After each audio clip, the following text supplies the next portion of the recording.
Hey everyone, Tony Gentilcore here, coming to you from CrossFit Coolidge Corner here in Brookline, Massachusetts.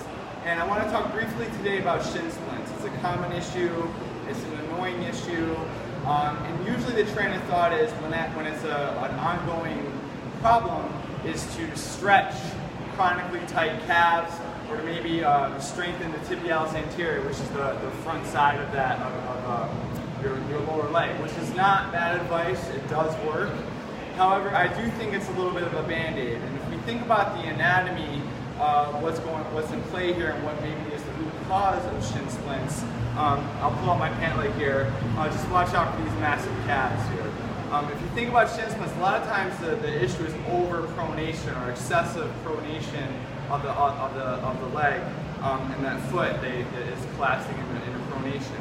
And think about what drives that. If we fall into a pronated position, we're going into tibial internal rotation, which goes into femoral internal rotation, which then goes into a little bit of a more anterior pelvic tilt.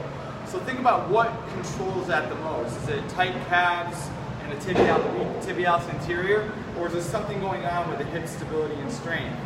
My go-to is usually let's stress weak glutes and maybe a weak anterior core, and think about what happens when I get the glutes to fire. If I get my glute to fire, it's going to drive posterior tilt of the pelvis, external rotation of the femur, and external rotation of the tibia, which then drives a little bit more supination of the foot. So a lot of times, in my opinion, the bigger fix is going to be addressing weak hips, work on hip stability and strengthening the hips, as well as anterior core. So it's fine to strengthen the tib anterior and to stretch the calves and do maybe a little soft tissue work, but I think the long game as far as fixing the issue is going to be addressing up here. So just some food for thought, kind of my opinion on the matter. I hope it resonates, and hopefully you read the rest of the blog post and maybe get an idea of some exercises you can do to fix your shin splint